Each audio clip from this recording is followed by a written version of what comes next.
Ֆրինյուզի եթերում Երևան-Փարիզ ձևաչափով հերթական միացումն է Փարիզից ինձ հետ կաշխատի միջազգայնագետ Արման Ավագյանը։ Բարև Արման ջան։ Ողջույն Գագիկ ջան։ Ինձ թվում է մեր հեռուստադիտողները եւ YouTube-ային դիտողները անհամբեր սպասում էին այս հաղորդմանը, քանի որ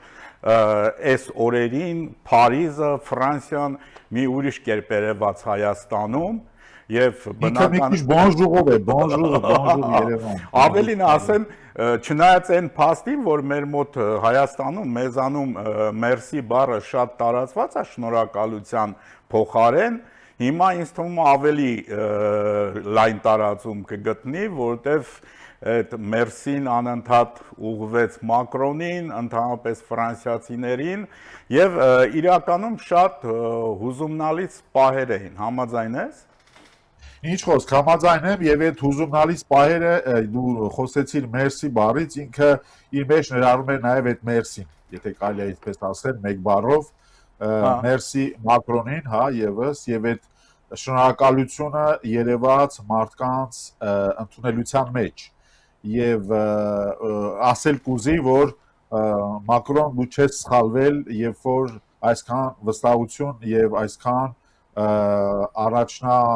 առաջնագծային, այսպես ասենք, գործողություններ ես արել հայ ժողովրդի համար եւ հայ ժողովուրդը դա քեզ վերադարձնել գիտի։ Արման ջան, ես առաջարկում եմ մի փոքր ընդլայնել թեման, որովհետև երեք ես զրուցում էի փոքր եղբորս հետ ու ինքը ասեց, որ Մակրոնը մի ուրիշ կերպ սիրում է Հայաստանն ու հայերին, ես ասեցի այդքան էլ այդպես չի, հա, ինքը շատ ջերմ է, ինքը շատ հայավարի է, այսպես ասած, բայց եթե մենք փոքր անցյալը հետ գնանք, Օլանդ, Սարկոզի, Ժակ Շիրակ, պակաս հայամետ չեն եղել ֆրանսիացի նախագահները, այսինքն սա արդեն Ֆրանսիայի կոնկրետ դիրքորոշումը հանդեպ Հայաստանի, այլ ոչ թե մեկ անհատի։ Այն, որ Էմանուել Մակրոնը քաղաքականության մեջ շատ հմուտ է եւ գիտի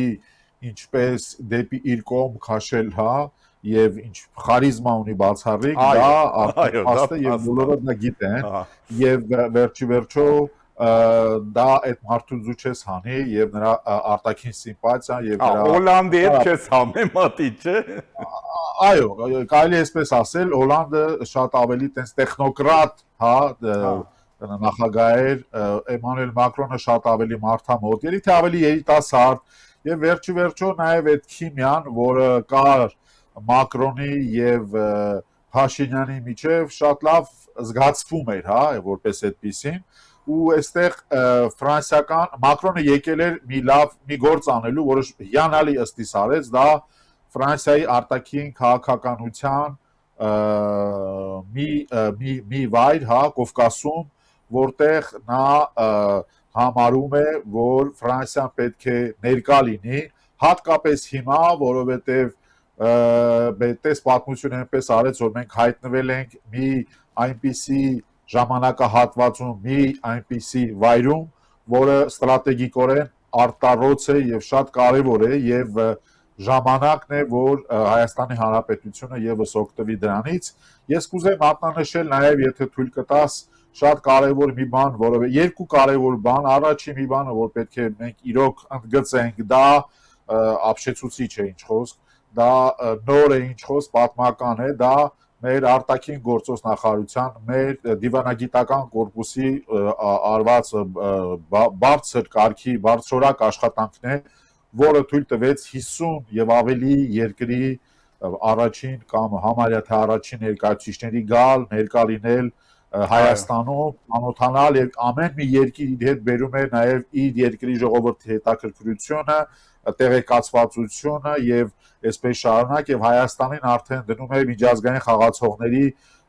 մեջ, հա, որպես մի երկիր, որը այլևս ինչպես եւ այստեղ ես ուզեմ անդրադառնալ երկրորդ կետին, Հայաստանը այլևս ինքը սատելիտ երկիր չէ Ռուսաստանի, այսինքն կցոր չէ, հա, մի արբանյակ չէ Ռուսաստանի, եւ այստեղ պարադիգմայի փոփոխության մասին է խոսքը գնում, որտեղ Հայաստանի Հանրապետությունը հանդես է գալիս որպես միջազգային անկախ սուբյեկտ եւ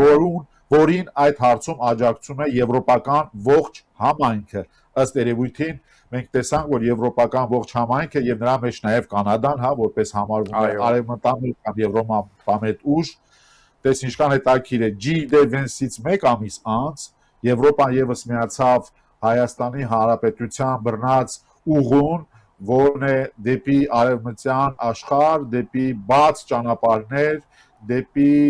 առաջընթաց մի երկրի համար, որի մի կողմից այդ բլոկադան 30 տարի շարունակ հակած էր պահում նրան եւ չէր տալիս ոչ մի, այսպես ասենք, հույս կամ հավատ, որ կարող է փոփոխություն լինել տնտեսության մեջ, երբ որ երկիրը ծայրահեղ աղքատ վիճակում էր եւ մյուս կողմից նաեւ այդ կոնֆլիկտայնությունը, որը այսօր ինչն է այստեղ երբ խոսում ենք պարադիգմայից, Ֆրանսիայից ենք, հա, եթե խոսանք Ֆրանսիայից եւ մանրամասնենք, հա, դու տես ինչ հետաքրքիր բան կատարվեց։ Մենք այլևս Ֆրանսիայի հետ չենք խոսում մի երկրի հետ, որը այստեղ է որպեսզի զարգացնի մշակութային, հումանիտար, տնտեսական ցուցաբերելու, հա, օգնություն որպես այդպեսին ցուցաբերելու, մեզ օգնելու որպես մի աղքատ դժվարության մեջ գտնվող երկրի, այլ որի հետ ստորագրում է ռազմավարական պայմանագիր գործընկերություն։ Մի երկիր, որի հետ նա եւ ես քեզ ասեմ, Մակրոնը եկել է նաեւ որպես բիզնեսմենների ղեկավարը, հա, ֆրանսիացի եւ նրանք այստեղ կնքեցին, ինչ խոս դրանք դարի պայմանագրերը չեն, բայց դրանք շատ կարեւոր պայմանագրեր են, դրանք եւ տեսանք եւ ուղղաթիռների վաճառքն է եւ թունելների կառուցում եւ ինքնաթիռների վաճառք եւ դրանք մեր երկրի մասշտաբով բավականին կարեւոր է եւ այստեղ կարեւորը ինչն է որ սկիզբ է դրված որոշակի ոլորտների եւս, որոնք միմիայն մեծացնելու են իրենց շրջանառությունը ժամանակի ընթացքում եւ այս պարադիգման ակումուլատիվ էֆեկտը շատ ավելի աշխատելու է եւ այս պարադիգման է որ եկավ ասելու Հայաստանը այլևս հանդես չի գալիս որպես մի երկիր, որին Եվրոպան եկել է ընդհանրապես օգնելու, այլ մի ստրատեգիկորեն կարևոր երկիր, որը վերջի վերջո այսօր թույլ է տալու, որի միջոցով կենտրոնական Ասիան կարողանալու է շփվել եվրոպական կառույցների հետ, նկատի ունեմ Եվրոպայի հետ ճանապարհների մասով, ել չի լինելու կախվածությունը ռուսական ոչ այդքան ապահով ճանապարհներից, որոնք ցանկացած պահի քաղաքական երանգից ելնելով կարող են փոփոխվել եւ Հայաստանը լինելով արդեն վստահելի որպես գործընկեր, նա կարող է տարանցիկ միջանցքը հանդիսանալ կենտրոնական Ասիայից դեպի Եվրոպա ուղղող տարբեր տեսակի բեռների, տարբեր տեսակի ապրանքների եւ որը վերջի վերջո մեզ հայ ժողովրդից բերելու են այն օգուտները, որոնք պետք է մենք ըստ այդմ լինելով շատ կարեւոր ռազմավարական կարեւոր խաչմերուկում պետք է ստանանք եւ այս խորհուրդը ըստ էությամբ, որը պսակվեց ինչ խոսք հա, տեսանք Մակրոնի ընդունելությամբ, ես քեզ ասեմ, Մակրոնը տպարություն կար նույնիսկ շատ ավելի սիրված էր Հայաստանում կամ Ֆրանսիայում, որովհետև դրա մասին շատ գրեցին, այո։ Այո, երկրորդ անգամ նախագահ ընտրվելը դա արդեն հաշեցնում է հա ինքին, այսպես թե այնպես եւ նա իր վերջին, այսպես ասենք, վերջին տարին է կառավարում, մյուս տարի արդեն մայիսին ընտրությունները կլինեն եւ Հայաստանը ըստ արժանվույն նրան հետ վերադարձրեց այն, ինչի համար նա պայքարել է եւ ես կարծում եմ մենք խոսենք նաեւ կմանրամասնենք մի քիչ ինչ կատարվեց Պրագայում, որի մասին ակնարկում էր Փաշինյանը, մենք փորձենք մի քիչ բացել փակագծեր, որպեսզի մեր ժողովուրդը իմանա, որ Մակրոնը իրոք ուժեղ կարգի տղա է, այստեղ կարելի ասել։ Ընդ որում գիտես ինչն է հետաքրքիր, ես ուշադիր ուսումնասիրում եմ ռուսական հա մեդիա տիրույթները վստահ լինելով, որ հիմա կսկսվի այսպես խանդի տեսարան, հա, ես ավելի մեղմ եմ ուզում ասել խանդի տեսարանը, քանի դեռ այդ երկրի հետ մենք ունենք որոշակի հարաբերություններ տնտեսական, փորձենք ավելի պրյանիկ օգտագործենք, հա, իրանց ասած, ու տես հա, ինչն է հետաքրքիր, երբ որ քննադատում էին արևմուտքին, ինչ ասես չէին ասում արևմուտքի հասցեին եւ նաեւ մասնավորապես Մակրոնի հասցեին, ասում էին Ֆրանսիան թող գնա զբաղվի իր անդրծովյան տիրույթների ճակատագրերով, ամեն օր ինչ որ մի գաղութ թողնում է։ Ուրեմն այս մարդկանց մտածողությունը այդպես էլ չհասա, որ Ֆրանսիան ոչ թե թողնում է ինչ որ մի գաղութ, Ֆրանսիան ուղղակի ազատություն է տալիս այդ ժողովրդին։ Այսինքն հաշվի է առնում, որ այդ տարածքը արդեն կարող է ինքը գոյատևել, ինքը դառնալ պետություն կամ ինչ-որ կոնֆեդերացիայի մաս եւ հանում է իր ամբողջ թե զորքերը, թե կառավարման այդ ամբողջ համակարգը ֆրանսիացիներին հանում ասում ախպեր ապրեք։ Եվ իր համար Ֆրանսիայի համար այդ հնարավորությունը տալիս է, չնայած որ դա Ֆրանսիայի թույլտեղն է, այդ բոլոր ռեգիոնները Ֆրանսիայի բյուջետից ելնելով միշտ էլ այսպես ասենք թեր զարգացվածություն ունեն, որովհետև որպես կանոն այդ կղզիները, այդ բոլոր տարածքները պահանջում են ինվեստիցիաներ, պահանջում են անսպառ, հա, ահռելի ծախսեր, այո, ահռելի ծախսեր, դրանք ծախսեր են, դրանք եւ միշտ չէ որ դրանք հետաքրքիր ծախսեր են, այսպես ասենք, եւ դրանք կարող են դիտարկվել որպես կորուստ եւ այսպես թե այնպես Ֆրանսիան պրիորիզացնում է, հա, իր այն հարցերը, որոնք կարևոր են շատ ավելի մետրոպոլում, այսինքն հենց Ֆրանսիայի տարածքում լուծելու, քան այդ տարածքներում։ Բայց այստեղ ինչքան էլ որ ռուսները դե ինչքան շատ դե տեսանք նույնիսկ Մեդվեդևի մակարդակով որոշակի ինչ որ գեղեցիկ արտահայտություններ հնչեցին, հերթական երևի օղու դոզայի արտնացել էր, այո, դե մենք բոլորս էլ հասկանում ենք, որ նա հենց այդպես չի արտանում, նրան նույնիսկ կարող արտնասում են կամ նույնիսկ ինքն էլ չի գրում, ինքը ուղղակի տենց իր անունով դնում են, նորմալ է, պետք է հասկանալ, որ այստեղ ֆունկցիան է կարևոր, բայց այստեղ մի բան պարզ էր, որ Ֆրանսիան իր ամբողջ թափով, իր ամբողջ ուժով եւ կարողացավ եվրոպական միությանը եւս ներգրավել եւ ասել մի բան, որ Կովկասը, մասնավորապես Հայաստանը, որպես հենակետ, այստեղ հենակետ է եւ Միացյալ Նահանգների հովանու ներքո է, եւ Եվրոպական միության հովանու ներքո է, եւ այդ հարցերը բոլորը կարողացան լուծվել եւ տեսակ, հա, Մակրոնը ինքը ասեց, հա, որ Հայաստանը 8 տարի շարունակ համարվում է Ռուսաստանի արմանյակը, այդ բոլոր հարցերը մի բան մենք խոսել ենք դրա մասին, մենք անընդհատ դա ասել ենք, մի բան է որ ասում ենք մենք, ինչ խոս պետք է հաշվի առնենք դա եւ ավելի շուտ դիտարկենք Հայաստանը ռեգիոնում եւ Հայաստանը նաեւ աշխարհում ինչպիսի այսպես ասենք, հա, ինչպես պետք է դիտարկվի եւ այստեղ շատ հետաքրքիր էր այդ զրույցը, որը տեղի ունեցավ, հա, երբ խոսեցինք Պրագայում, որովհետև այո, ինչ խոսք Պրագայում 22 թվականին վարչապետ Փաշինյանը, բայց միևնույն ժամանակ նաև նախագահ Մակրոնը լուրջ, հա, լուրջ խոսակցություններ ունեցան, հա, Պրագայի այդ հարթակում, որտեղ այսպեսի մի բան կար, հա, որտեղ Փաշինյանը նշեց, որ թե ինչպեսի, հա, ինչպես էր Մակրոնը ցուցաբերում իրեն, ըստ իս կարծում եմ, թե Մակրոնը այդ օրը մի լավ փակել է Ալիևի բերանը, որը հերթական անգամ համոզված եմ եկել է, այն որ առավոտյան խորտալու, հա, եւ օրվա երկրորդ կեսին ասում էին դուք եք մեր վրա կրակել, այն որ sense նայեն մերեսի խափում է, հա։ Եվ ինձ թվում է ըստ իս այստեղ արդեն Մակրոնը երևի թե մի քիչ չափերից, այսպես ասենք, դիվանագիտական չափերից դուրս է եկել եւ ինչպես որ պետք է պորտը դրել է տեղը Ալիևի ասելով որ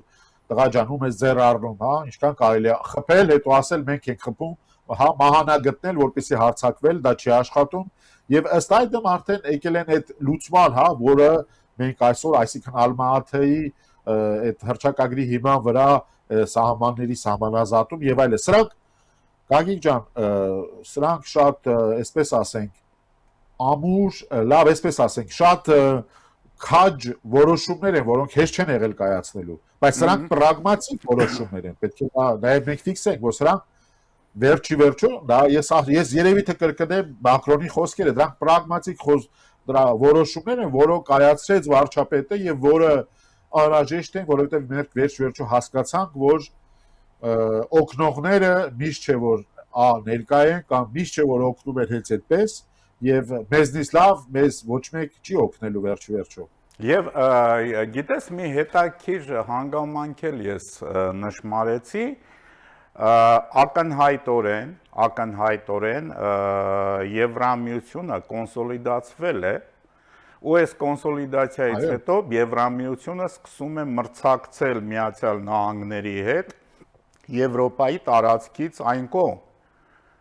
տարբեր աշխարհագրական տարածքներում եւ այս միջոցառումը եւս մեկ դրա ապացույցներ, եթե մենք հիշենք, որ Միացյալ Նահանգները թրիփի նախագծով, Վենսի այցով բավականին լուրջ հայտ էր ներկայացրել գետնին հողի վրա Հայաստանում Միացյալ Նահանգների տեղը, դիրքը որոշակիացնելու, ապա հիմա Եվրոպան կարծես թե այս պատասխան ինչ որ քայլով փորձում է ինքը նույնպես տեղավորվել։ Տես ինչն է հետաքրքիրը, Հայաստանը ոչ թե դառնում է ֆորպոստ, կռվախնձոր կամ չգիտեմ ինչ, կամ որպեսզի Հայաստանի հաշվին իրենց հարցերը լուծեն, այլ երկու բևեռներ արևմտյան աշխարհի մրցակցում են Հայաստանում իրենց ներկայության համար։ Ու երբ որ ես ասեցի Հայաստանը հենակետ, ես մի փոքր սխալվեցի։ Հայաստանի վրա հենվել։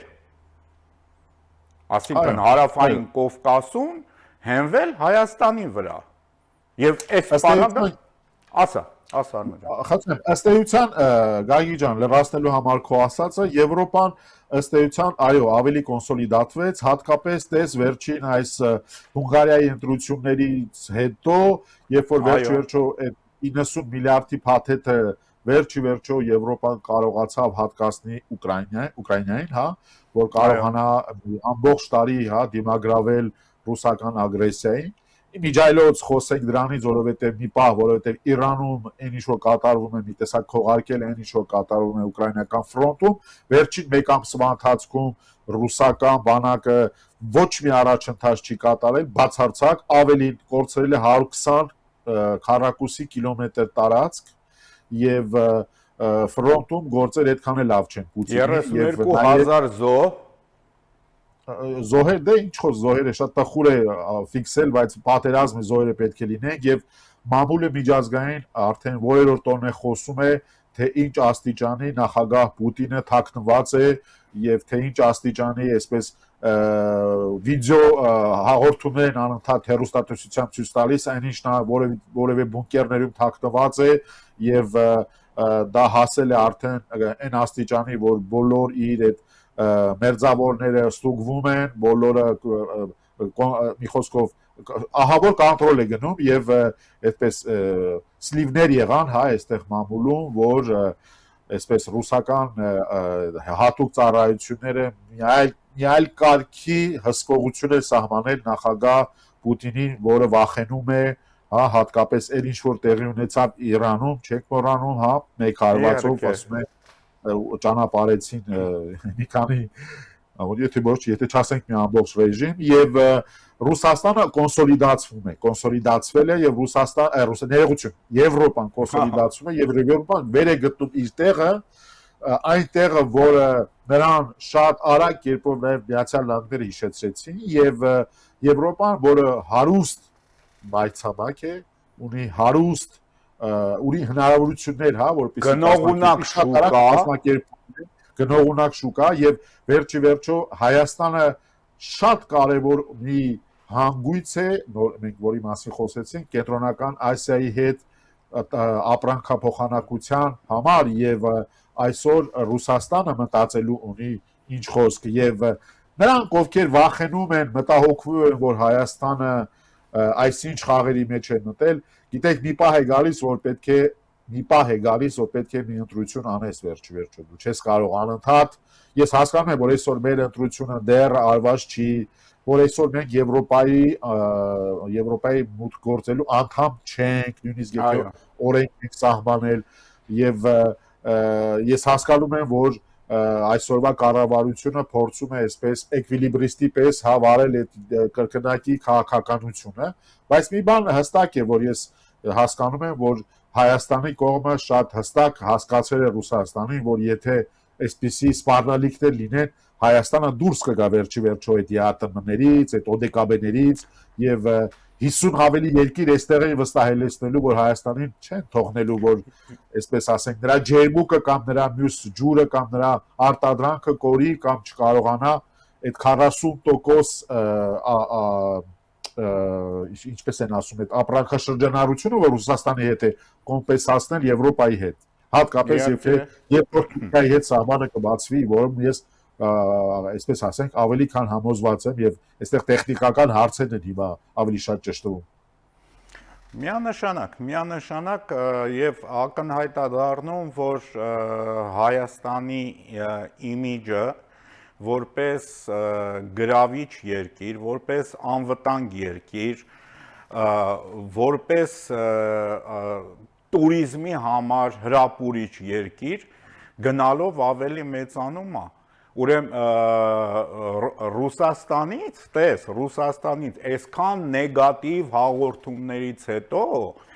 ռուսների համար երրորդ ուղղությունը դա Հայաստանն է։ Զբոսաշրջային երրորդ ուղղությունը։ Մարդիկ միայն չեն հիմնվում, այսպես ասենք, Սոլովյովների վրա, հա։ Մարդիկ YouTube վերջը նայում են, մարդիկ ունեն կապեր, Հայաստանը վերջը իր հյուրընկալությամբ, այդպես նորից էս 50 երկրները որ եկան, ինչպես են իրենք այդ մեր լեյբլն է, հա, այդ հյուրընկալությունը միայն մենք գիտենք։ Մեր ձևով հյուրընկալությունը մենք գիտենք եւ մի տարբերությամբ, որ այսօր մենք ազատ ենք դա անելու ցանկացած միջազգային մակարդակի երկրի հետ։ Դու տես քանի երկրի ղեկավարներ եկան այստեղ առաջին անգամ։ Եվ տպավորված էին, շատ տպավորված էին։ Տպավորված էին, այսինքն դու պատկերացրա մեզ ինչ աստիճանի ֆորպոստ են եղել ժողովուրդ ջան, 10 տարիներ շարունակ, մենք ընդամենը ինչ ասեմ, տենց Աստրախան ենք եղել, էլի մի հատ տենց ինչ որ տենց ու միջազգային հա հարության համար, տենց ռուսական մի հատ ինչ որ տենց մի կովկասյան տենց մի ռեգիոն, որը ռուսներն են հա հսկում։ Գիտես, բարձրացած որ եվրոպացի մի ժողովուրդ կա հինավուրց, որը նաև առաջին քրիստոնյան է Եվրոպայում եւ որը վերջո հետ է գալիս իր օրրան, այսինքն իր եվրոպական ակունքների տարերը, նույնիսկ մեր լեզուն նույնիսկ հնդո-եվրոպական ընտանիքում է գտնվում, հասկանում ես։ Այսինքն մենք ըստ էության եվրոպացի ենք եւ մենք ընդհանրեն ուզում ենք ռուսների հետ էլ համագործակցել, ինչքան էլ որ դա ծանր լինի եւ ծերպի մայա կրասավիցա դոմենիս լինի, հա, մի քիչ այդպես ասենք, որովհետեւ ուրիշ բան չեն կարող ասել եւ շատ པարզ է եւ նույնիսկ հասկանում ենք, որ այս գործընթացը դեռ իր ավարտին չի հասել, որովհետեւ ունենք դեռ ռազմաբազա Գյումրիում, չմոռանանք, եւ մենք դեռ եվրոպական միությանը հայ չենք ներկայացրել, դա էլ չմոռանանք։ Այսինքն այդ պրագմատիկ ձևով գնում ենք առաջ, բայց ամեն ինչ բերում է նրան, որ մենք այդ այսպես ասենք, հա, մեր դիվերսիֆիկացիան չենք անում ոչ թաքուն, ոչ խաբկանքով եւ ոչ էլ, այսպես ասենք, մեկը մյուսին հիմարացնելով։ Բոլորին մենք շատ པարզ ձևով եւ ասում ենք այդ թվում նաեւ մեր ռուս գործընկերներին, որ այսօր Հայաստանը իր ապագան տեսնում է նաեւ միջազգային կառույցներում եւ վերջո անկախ երկիր է, որը ինքը կորոշի ում հետ ինչպես համագործակցել։ Գիտես, ես ինչի վրա նաև ուշադրություն դարձրեցի, սա արդեն մեր ամբողջ զրույցի թեմայից շեղում է, մենք շատ ենք սիրում խոսել մեր մեծերի մասին եւ ճիշտ ենք անում, միշտ պետք է մեծարել նրանց բոլորին, բայց գիտես, ժամանակակից Հայաստանի այս բարձրությունից, երբ որ նայում ես, մեր այդ մեծերի թոփ հնգյակում երևի թե ամենաբարձր տեղերում պետք է դնել Թամանյանին։ Դու ուշադրություն դարձրեցիր, թե ինչ տեսք ուներ Երևանը այս եվրոպական համայնքի միջոցառման ժամանակ, ոնց էին հիացած այդ երկրների ղեկավարները, Մակրոնը, երբ որ քայլում էին փողոցներում, ու հետահայաց նայում ես, ասում ես, մտածում ես, ի՞նչ է մտածել այդ մարդը 30-ական թվականներին, կերտելով այսպիսի Երևան, որը այսօրվա տեխնոլոգիաներով, լուսավորության, լազերային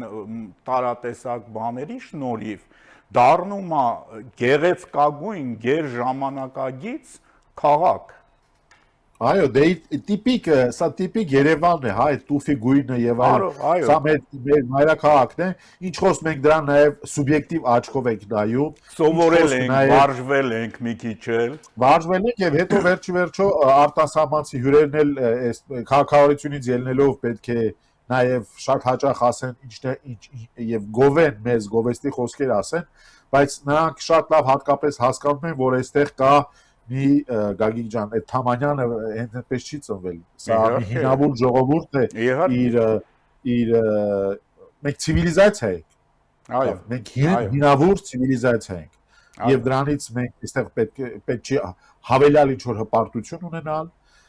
Պետք չէ դրանից ունենալ նաև այն մարդիկ, որոնք ասում են, դե մենք Տիգրան մեծ եւ այլն ըստ այդում պետք է ունենանք նաև հոխորտանքով այսպիսի քաղաքականություն, ոչ, մենք պետք է առաջ գնանք, մեր ոտքը դնենք մեր արշինով։ Եվ վերջը, երբ որ Ռուսաստանը եւս Գագիկ ջան խոսում է այսպես մեծ փրթելով, մեծ Զախարովախառը խոսալով, ժողովուրդ, դուք ինչ ինվեստիցիա եք անում մեր երկրում, RЖD, նույնիսկ այդ երկաթ գիծը ինչը այն մարդ, որ մինիմալ ինվեստիցիա է համեմատական կարգով, ի վիճակի չեք, մեկնելի ձեր մոտ ինվեստիցիա անի։ Եվ մենք այսօր բերել ենք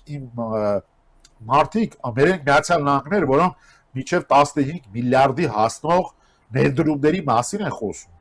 Եվ դուք ինչպես եք ուզում դրան հակազդել։ Վախով։